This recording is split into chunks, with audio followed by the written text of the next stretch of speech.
We went through the transitions from water power to steam power to DC electric to AC electric. Not many companies have gone through those many transitions of power generation or of use, and we still have examples of all of it here. Through 6 generations, the Noble & Cooley Company still bangs out the drumbeat of success in teeny-tiny Granville, Massachusetts. Walk around this century-and-a-half-old mill and you can see, smell, and feel the history that's made this company world famous.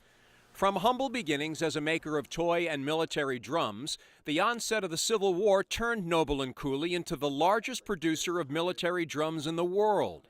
And the renewed interest in the Civil War has meant a boom in business. We supplied product for that conflict. We dug out the tools and jigs and fixtures that we made those drums with 150 years ago. And we're actually reissuing that drum for the 150th anniversary of the Civil War. We're using the same species of wood, the exact same specs and dimensions, using some of the old clamps and fixtures to make that drum. And they still make that drum the old-fashioned way. Wood from local forests is shaved into thin sheets. The sheets are heated and steamed to make them pliable. The wood is then rolled on a machine just like they did it 150 years ago. You find the clamp, you take your hot piece of wood and stick it over under the clamp. When you step on it again, it rolls that hot piece right up.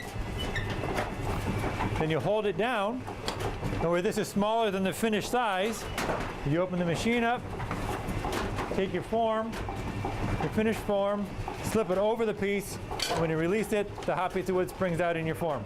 Once the drum is rolled, it can take up to 4 months for the product to cure before it's finished into a work of art and a piece of history.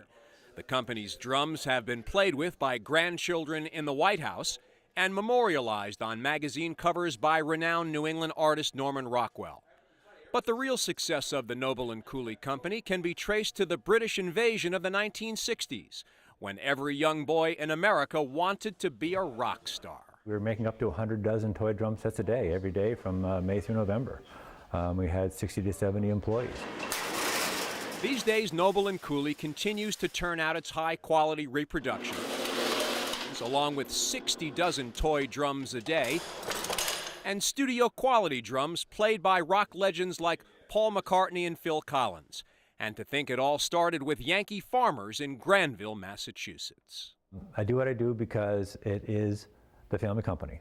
You have the history to preserve the family history, to preserve the legacy of the company and the family. But then also, I have to make a living. And I've been making drums. I used to walk down here from 4th grade.